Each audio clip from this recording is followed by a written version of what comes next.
അവസാനം പടക്കക്കട ഗുദാഹവ. ട്രംപിനെ കുറിച്ചാണ് പറഞ്ഞത്. ഇന്ത്യയുടെ മേൽ കുതിര കയറാൻ ആരെയും അനുവദിക്കില്ല എന്നുള്ളതിനുള്ള വലിയൊരു തെളിവാണ് ഇപ്പോൾ നമ്മുടെ മുന്നിലേക്ക് വരുന്നത്. വാർത്ത ഞാൻ വിശദമാക്കാം. പ്രിയ പ്രേക്ഷകർക്ക് പേജ് റോഡിലേക്ക് സ്വാഗതം. ഇന്ത്യയുടെ അഡ്വാൻസ്ഡ് മീഡിയം കോമ്പാറ്റ് എയർക്രാഫ്റ്റ് പദ്ധതിക്ക് ഒരൽപ്പം താമസമുണ്ട് എന്നത് നമുക്ക് എല്ലാവർക്കും അറിയുന്ന ഒരു കാര്യമാണ്. ആ ഒരു ചെറിയ ഗ്യാപ്പിൽ കയറി ഗോളടിക്കാനാണ് അമേരിക്കൻ പ്രസിഡന്റ് ഡൊണാൾഡ് ട്രംപ് ശ്രമിച്ചത്. എന്നാൽ അത് ചീറ്റിപ്പോയി. ഇന്ത്യക്കായി അമേരിക്കയുടെ F-35 ലൈറ്റ്നിംഗ് 2 എന്ന ആധുനിക യുദ്ധവിമാനം നൽകാം എന്ന് പറഞ്ഞിരുന്നു ട്രംപ്. കഴിഞ്ഞ വർഷം ഫെബ്രുവരിയിൽ നമ്മുടെ പ്രധാനമന്ത്രി നരേന്ദ്രമോദിയുമായി അമേരിക്കയിൽ വെച്ച് ട്രംപ് കൂടിക്കാഴ്ച നടത്തിയപ്പോഴാണ് ഈ ഒരു വിവരം അറിയിച്ചത്. എന്തായാലും AMCA വരാൻ കുറച്ച് വൈകുമല്ലോ. അപ്പോൾ ആ ഒരു ഗ്യാപ്പിലേക്ക് F-35 ഉപയോഗിക്കാം എന്നായിരുന്നു ട്രംപ് അന്ന് പറഞ്ഞിരുന്നത്. ട്രംപ് ഒരു പക്ഷേ വിചാരിച്ചത് യുദ്ധവിമാനങ്ങളുടെ എണ്ണത്തിൽ വലിയ കുറവ് അനുഭവപ്പെടുന്നുണ്ട് എന്നുള്ളത് കൊണ്ട് ഇന്ത്യ ചാടിക്കയറി അമേരിക്കയുടെ F-35 യുദ്ധവിമാനങ്ങൾ വാങ്ങിക്കൂട്ടുമെന്നായിരിക്കണം. എന്നാൽ ട്രംപിന് തെറ്റി.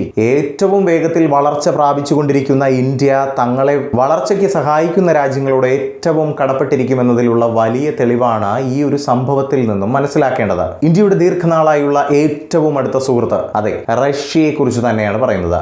അമേരിക്കയുടെ F-35 യുദ്ധവിമാനങ്ങൾക്ക് പകരം റഷ്യയുടെ അതിനൂതനമായ Su-57E യുദ്ധവിമാനങ്ങൾ ഇറക്കാനാണ് ഇന്ത്യ പദ്ധതിയിട്ടിരിക്കുന്നത്. ഇന്ത്യയുടെ വളർച്ചയ്ക്ക് വലിയ തരത്തിൽ സഹായകമാകുന്ന ഒട്ടനവധി നീക്കങ്ങൾ റഷ്യയുടെ ഭാഗത്തു നിന്നും ഉണ്ടായിട്ടുണ്ട്. അതുകൊണ്ട് തന്നെയാണ് ഇന്ത്യയുടെ പ്രതിരോധ എക്സ്പേർട്ടുകൾ റഷ്യയുടെ Su-57E എന്ന യുദ്ധവിമാനത്തിലേക്ക് തിരിഞ്ഞത്. അമേരിക്കയ്ക്ക് സംഭവിച്ചത് ട്രംപിന്റെ അതിബുദ്ധിയാണ് എന്ന് തന്നെ പറയണം. റഷ്യയെ ഒറ്റപ്പെടുത്തുക എന്ന ലക്ഷ്യത്തോടെ ട്രംപ് ചെയ്തു കൂട്ടിയ ഒരുപാട് കാര്യങ്ങൾ ട്രംപിന് തന്നെ വിനയായി മാറി എന്നതും വിലയിരുത്തപ്പെടുന്ന ഒരു കാര്യമാണ്. റഷ്യ ഉക്രൈൻ യുദ്ധം മുൻനിർത്തി റഷ്യയെ ലോക രാജ്യങ്ങൾക്കിടയിൽ ഒറ്റപ്പെടുത്താൻ വേണ്ടി റഷ്യയിൽ നിന്നും എണ്ണ വാങ്ങുന്ന രാജ്യങ്ങൾക്ക് തീരുവ ഉയർത്തിയ തീരുമാനമാണ് ഇവിടെ ഇന്ത്യയെ മാറി ചിന്തിക്കാൻ പ്രേരിപ്പിച്ചത്. 2030കളുടെ മധ്യത്തോടെ നമ്മുടെ ഇന്ത്യയുടെ അഭിമാനമായ പദ്ധതി അഡ്വാൻസ്ഡ് മീഡിയം കോമ്പാറ്റ് എയർക്രാഫ്റ്റ് പദ്ധതി സേവനത്തിൽ പ്രവേശിക്കുമെന്നതാണ് കണക്കുകൂട്ടൽ. അതുവരെ നമ്മുടെ രാജ്യത്തിന്റെ ഉറ്റ ചങ്ങാതിയായ റഷ്യയുടെ അതിനൂതന യുദ്ധവിമാനങ്ങൾ ഉപയോഗിക്കാൻ തന്നെയാണ് നമ്മുടെ ഇന്ത്യ തീരുമാനിച്ചിരിക്കുന്നത്.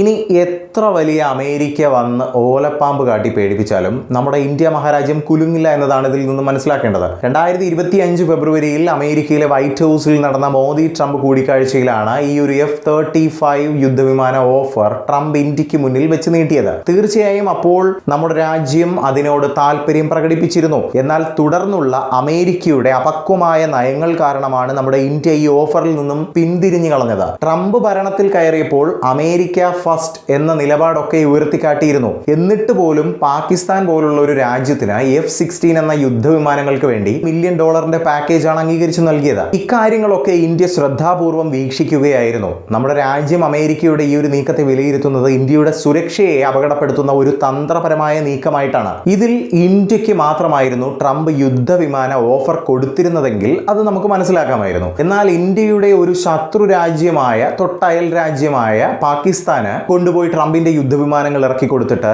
ഇന്ത്യയെയും നമ്മൾ സഹായിക്കാമെന്ന് പറയുന്നതിന്റെ ലോജിക്ക് എന്താണെന്നതാണ് മനസ്സിലാകാത്തത്. ഇവിടെയാണ് രാജ്യത്തിന് അമേരിക്കയോടുള്ള ഒരു വിശ്വാസം നഷ്ടപ്പെടുന്നത്. വളരെ സെൻസിറ്റീവായി മാത്രം കൈകാര്യം ചെയ്യേണ്ടിയിരുന്ന ഒരു പ്രതിരോധ കൈമാറ്റമായിരുന്നു ഇത്. എന്നാൽ ട്രംപിന്റെ അതിബുദ്ധി കാരണമാണ് ഇപ്പോൾ ഈ ഒരു ഓഫർ ഇന്ത്യ ധീരമായി നിരസിച്ചിരിക്കുന്നത്. ഈ അമേരിക്കൻ F-35 യുദ്ധവിമാനങ്ങൾ ഇന്ത്യ വാങ്ങിയിരുന്നെങ്കിൽ ചില ആഴത്തിലുള്ള ബുദ്ധിമുട്ടുകൾ കൂടി അത് സൃഷ്ടിച്ചേനെ എന്നതാണ് വിദഗ്ധർ പറയുന്നത്. കാരണം അമേരിക്കൻ സെർവറുകളുമായി നിരന്തരമായുള്ള ഡേറ്റ ഇടപെടലുകൾ, അതായത് ഡേറ്റ കൈമാറ്റങ്ങൾ ഈ വിമാനങ്ങൾക്ക് ആവശ്യമായി വരുമെന്നതാണ്. അതുപോലെ തന്നെ ഈ ഒരു യുദ്ധവിമാനങ്ങൾക്ക് എല്ലാ ദിവസവും ഒരു ആക്ടിവേഷൻ കോഡും ആവശ്യമാണ്.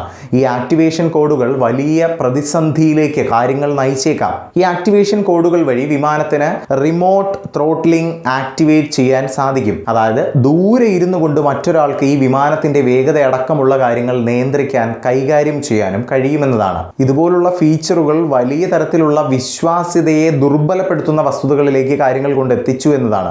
F-35 യുദ്ധവിമാനങ്ങളുടെ ഏറ്റെടുക്കലിനോട് നോ പറയുമ്പോൾ തന്നെ Su-57E ഒരു ആകർഷകമായ ബദലായാണ് ഇന്ത്യക്ക് മുന്നിൽ നിൽക്കുന്നത്. 2025 ഡിസംബറിൽ റഷ്യൻ പ്രസിഡന്റ് വ്ളാഡിമിർ പുടിനും ഇന്ത്യൻ പ്രധാനമന്ത്രി നരേന്ദ്രമോദിയുമായുള്ള കൂടിക്കാഴ്ചയിലാണ് റഷ്യൻ യുദ്ധവിമാനമായ Su-57E യുടെ കാര്യങ്ങൾ ചർച്ച ചെയ്യപ്പെട്ടത്. 40 മുതൽ 60 യൂണിറ്റ് വരെ ആദ്യത്തെ ബാച്ചിൽ ചേർക്കും എന്നതാണ് മനസ്സിലാക്കുന്നത്. ഹിന്ദുസ്ഥാൻ എയറോനോട്ടിക്സ് ലിമിറ്റഡിന്റെ നാസിക് പ്ലാന്റിൽ പ്രാദേശികമായി നിർമ്മിക്കുന്ന 140 വിമാനങ്ങളിലേക്ക് കാര്യങ്ങൾ വികസിപ്പിക്കാൻ സാധ്യതയുണ്ടെന്നും നമുക്ക് സൂചന ലഭിക്കുന്നുണ്ട്. ഇത് അമേരിക്കയുടെ കൈമാറ്റം പോലൊന്നുമല്ല കേട്ടോ.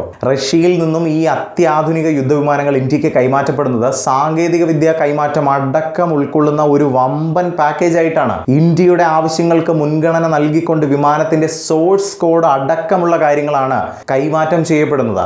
നമ്മുടെ അസ്ത്ര മിസൈൽ സിസ്റ്റം പോലും ഈ ഒരു പുതുപുത്തൻ റഷ്യൻ പടയാളിയിൽ സംയോജിപ്പിച്ച് പറക്കാനാകും എന്നത് വലിയൊരു മികവ് തന്നെയാണ്. അങ്ങേയറ്റമുള്ള സ്വാതന്ത്ര്യം എന്നതാണ് ഈ കൈമാറ്റ കരാറിന്റെ ഹൈലൈറ്റ് ആയി പറയേണ്ടത്. അതെ, പ്രവർത്തനങ്ങൾക്ക് അങ്ങേയറ്റം സ്വാതന്ത്ര്യം കൊടുത്തുകൊണ്ട് ഇന്ത്യക്ക് റഷ്യ സഹായ സഹകരണങ്ങൾ നൽകുന്നു എന്നതാണ്. എന്തായാലും ഇന്ത്യയുടെ MiG-21 വിമാനങ്ങൾ കൂട്ടത്തോടെ വിരമിക്കുമ്പോൾ ഈ ഒരു പുതുപുത്തൻ ആകാശ പടയാളികളുടെ കടന്നുവരവ് ഇന്ത്യക്ക് വളരെയേറെ ഗുണം ചെയ്യുമെന്നത് എടുത്തു തന്നെ പറയണം. എന്തായാലും ഇന്ത്യയുടെ അഭിമാനകരമായ പദ്ധതി AMCAയുടെ ആദ്യ പറക്കൽ 2030 തുടക്കത്തിലും അതുപോലെ തന്നെ ഇവയെ വിന്യസിക്കുക 2030ന്റെ പകുതിയോടും കൂടിയായിരിക്കും എന്നതും മനസ്സിലാക്കണം. അതുവരെ ഇന്ത്യയുടെ ആകാശ വീഥികൾ ഭരിക്കാൻ റഷ്യയുടെ കരുത്തന്മാരായ Su-57E എന്ന യുദ്ധവിമാനങ്ങൾ സുസജ്ജമായിരിക്കുകയാണ്.